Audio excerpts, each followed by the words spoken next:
한 시골에서 시어머니와 며느리가 함께 시냇가 건너편 산자락에 있는 밭으로 김을 매러 갔다. 그리하여 가져간 점심을 먹고 온종일 일한 뒤 저녁이 되어 돌아오는데 갑자기 소나기가 맹렬히 퍼붓는 것이었다.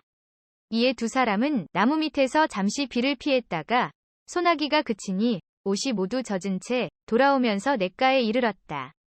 그런데 소나기로 냇물이 크게 불어나 여자의 몸으로는 도저히 건널 수가 없어 다만 애를 태우며 서성거리고 있었다. 이때 건장하게 생긴 한 총각이 다가와 두 여인을 보고 말했다. 날은 자꾸만 어두워지는데 여자의 몸으로는 건널 수 없을 것 같으니 내가 한 사람씩 업어서 건네주면 어떻겠는지요? 이에 시어머니는 매우 고마운 일이라면서 며느리 먼저 건네주고 다음에 자기를 건네달라고 부탁했다. 며느리가 총각 등에 업혀 건너가고 있는 모습을 보며 시어머니는 한숨을 놓았다. 개울을 건너 총각은 자부를 언덕 위 풀밭에 내려놓고 내려다보았다.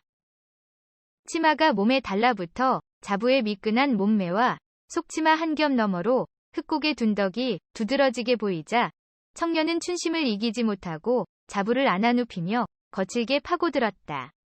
저항하려 해도 청년의 완력이 어찌나 강한지 자부의 저항은 청년의 흥분만을 더욱 가중시킬 뿐이었다. 그러자 건너편에서 이 모습을 본 시어머니가 소리쳤다. 얘야, 아가, 빨리 몸을 엎드려 막도록 해라. 속히 엎드려 막아. 그러나 며느리는 총각이 하는 대로 저항하지 않고 오히려 전감이 고조되어 눈을 감고 가만히 누워 있었다. 이렇게 한바탕 일을 치르고 난 총각은 다시 맞은편으로 건너갔다.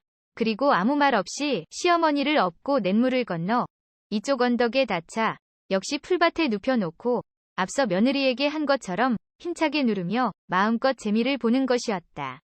이때 시어머니는 역시 저항하지 않고 오히려 전감이 고조되어 숨을 몰아쉬며 호응하니 시어머니가 호합이 즐거움을 만끽하는 사이 며느리는 그 광경을 멀리서 쳐다보며 외쳤다.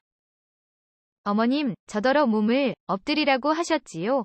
어머님께서 저와 같은 경우를 당하시곤 더 좋아하며 몸을 엎드리지 못하시니 이건 또 무슨 경우입니까? 호호호. 며느리의 말은 들리지 않았다. 시어머니는 오랜만에 맛보는 호합이 진맛에 깊이 빠져들어 신음소리만 내었을 뿐이었다.